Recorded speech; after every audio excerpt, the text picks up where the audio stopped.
Imagine standing on the brink of fulfilling the biggest dream of your life, only to find out at the last moment that everything you believed in was just an illusion. Maybe you've faced a similar disappointment before or felt lost, unsure if you could ever trust in love again. But what if, amidst the ruins of that dream, a new chance emerged, a fresh start you never thought possible? Today you'll hear the story of Alice, a woman who learned to rebuild her life and trust in love once more, this time, a real love. If you've ever believed in second chances or know what it's like to make a comeback, this story is for you. It was a sunny morning in Edinburgh, with the city's ancient streets bathed in a soft golden light. Father Vincent, a man of kindness and highly respected by the community, was driving through the city in his modest car, with an important mission on his mind. He would be officiating the wedding of Alice and Gail, an eagerly awaited event in the city and for Gail's prestigious family. Alice is a hopeful young woman with a heart full of dreams. Since she was 15, she has cherished a pure and sincere love for Gail, who now at 25, is about to become her husband. Gail is the heir to one of the most influential and wealthy families in Edinburgh, the son of a prominent millionaire in the region. His life has always been surrounded by luxury and privilege. To Alice, Gail represents the dream of a secure and happy life, a love built on precious memories and promises of an eternity together. However, Father Vincent, with his perceptive gaze and faith in truth, feels a premonition as he approaches the cathedral. Along the way, he spots Gail's car parked on an isolated road by a wooded area. Curious and somewhat concerned, he draws closer, and upon looking through the window, he is stunned by what he sees. Gail, the groom, is in an intimate moment with another woman, completely absorbed, as if nothing else mattered. Father Vincent's heart tightens. He knows he cannot allow a marriage to begin with such a betrayal. With this weight on his heart, he arrives at the cathedral, where guests are waiting eagerly, and Alice, in her wedding dress, glows with an innocence that contrasts sharply with the dark secret the priest now carries. The ceremony begins, but at the crucial moment, Father Vincent takes a deep breath and interrupts. With a firm voice, filled with compassion, he declares, "I object." Silence fills the room, and everyone turns to the priest, surprised by the interruption. Alice, confused and in shock, looks to Father Vincent for an explanation. With unshakable seriousness, he reveals that he saw Gail betraying her shortly before the ceremony. The news is devastating, and the guests are stunned. Gail, trying to defend himself, searches for excuses, but Alice, deeply hurt, cancels the wedding, leaving the cathedral with a broken heart. She walks away without looking back, abandoning the dreams of a life with Gail and the illusion that he was the man of her life. In the days that follow the disrupted ceremony, Alice's world is shattered.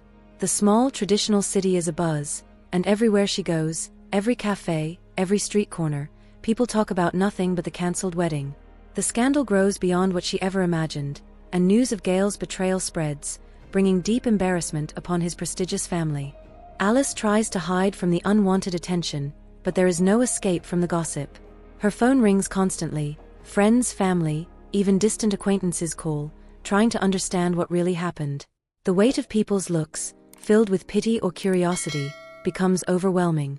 As if the daily torment weren't enough, Gail, still unwilling to let go, seeks reconciliation. He sends letters, messages, and tries to see her.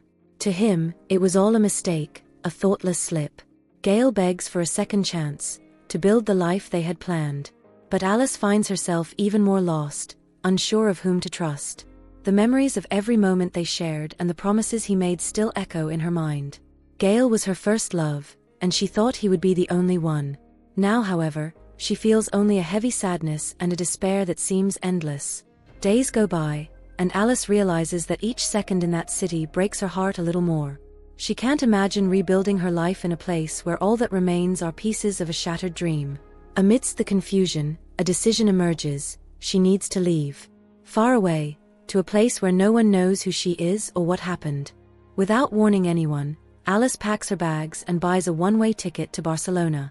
As she says goodbye to her hometown, she feels the weight of her choice, but also a small thread of hope that in another place, she might begin again and perhaps find some peace for her wounded heart. Upon arriving in Barcelona, Alice was embraced by the city's vibrant and welcoming atmosphere.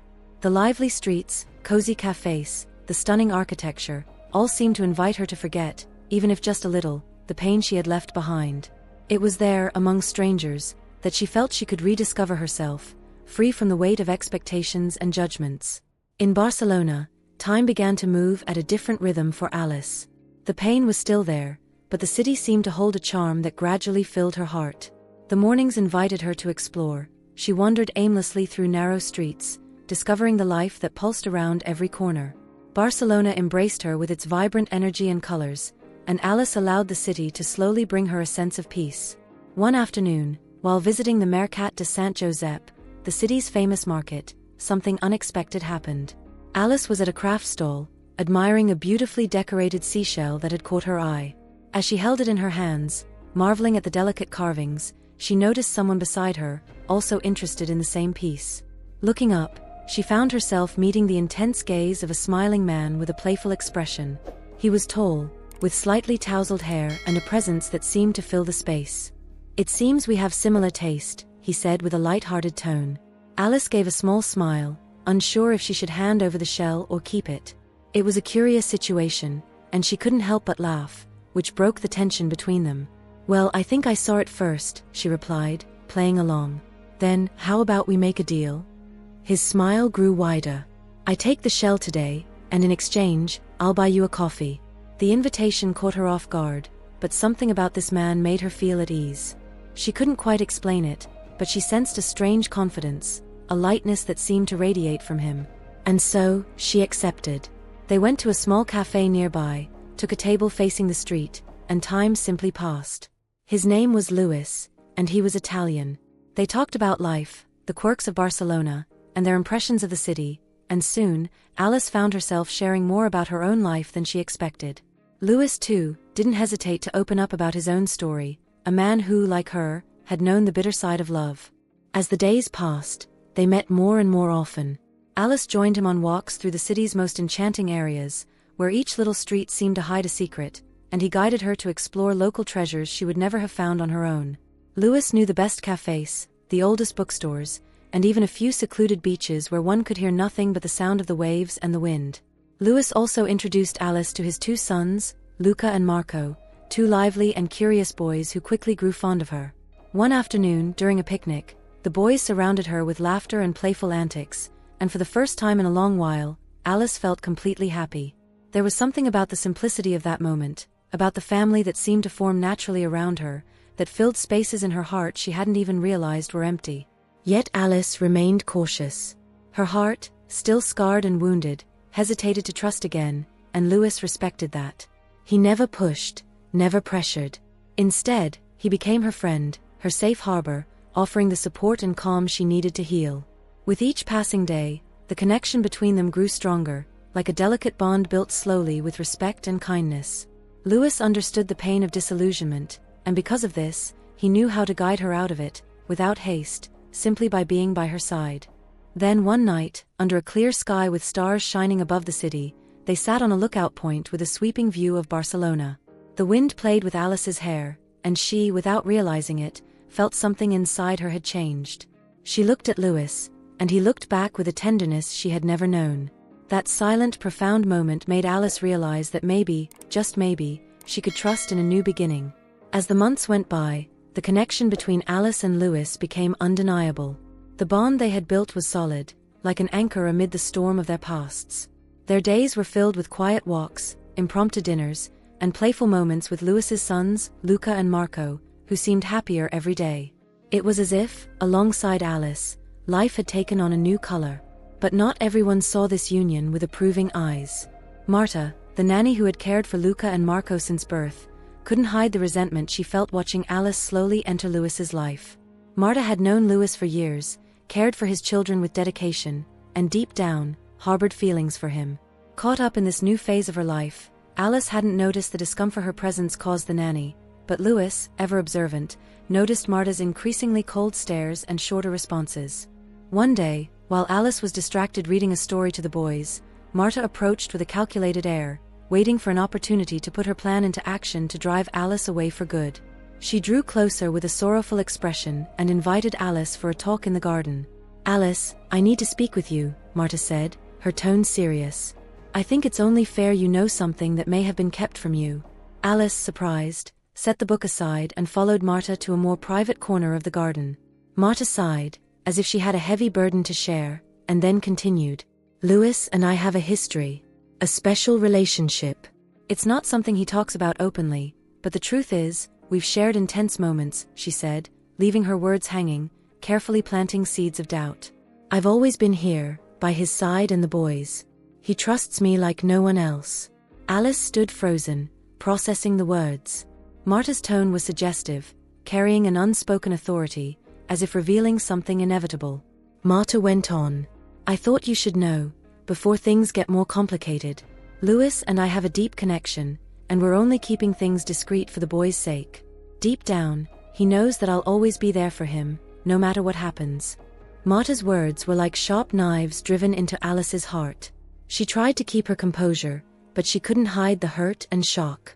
Her heart, still healing from the wounds left by Gale, ached with the same pain as before. Alice couldn't believe that after everything she'd been through, she was once again facing betrayal, her trust shattered all over again. In the days that followed, Alice distanced herself from Lewis. He noticed her coldness and the growing distance, but couldn't understand why. He tried to speak with her, but Alice remained reserved, refusing to open her heart. Memories of Gale and his betrayal were still fresh, and now with Marta insinuating a secret connection between her and Lewis, Alice felt lost, unsure of what to believe or who to trust. Finally, unable to bear the anguish and doubt any longer, Alice decided to confront Lewis. One afternoon, she found him alone on his balcony, the boys playing in the yard. Her eyes carried a mixture of hurt and distrust as she looked at him. Lewis, tell me the truth. Is there something between you and Marta? The words escaped as a painful whisper, as if each syllable carried a piece of her heart. Lewis, surprised and confused, stared at her, trying to process what she was implying. Marta and me? Alice, where did you get that from? He stepped closer, trying to understand, but Alice took a step back, keeping her distance. She told me that you share something special, something you only keep secret for the boys' sake, Alice continued, her voice trembling with anger and sadness. Lewis, I couldn't bear to be deceived again. I believed that with you, it would be different.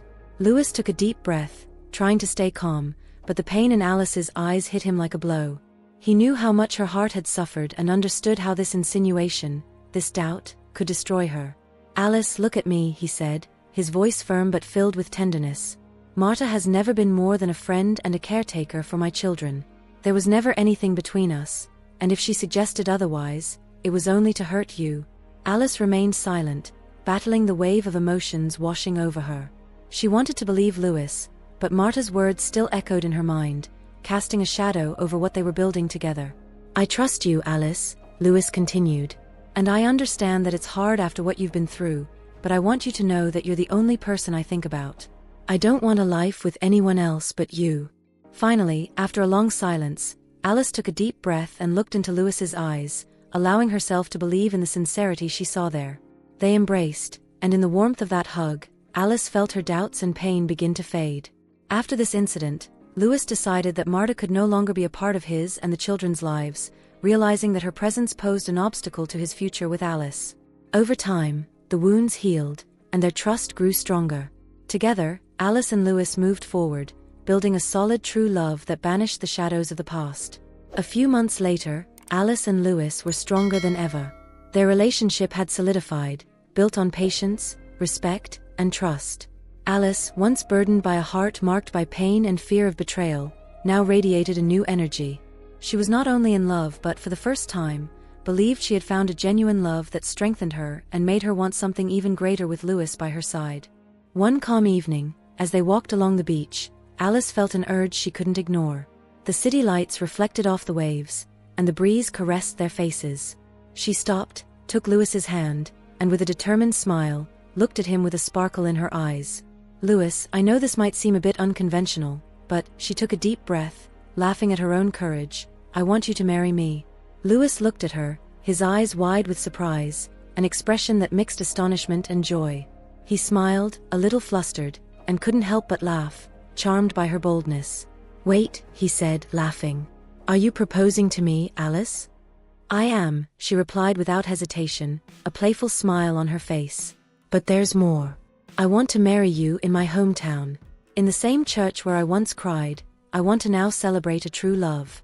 I want it to be there, with Father Vincent, who witnessed everything I went through. I want to transform that place, that moment, into something new and beautiful. Lewis remained silent for a moment, absorbing every word. He gently held Alice's face and looked at her intently, as if trying to capture that moment forever.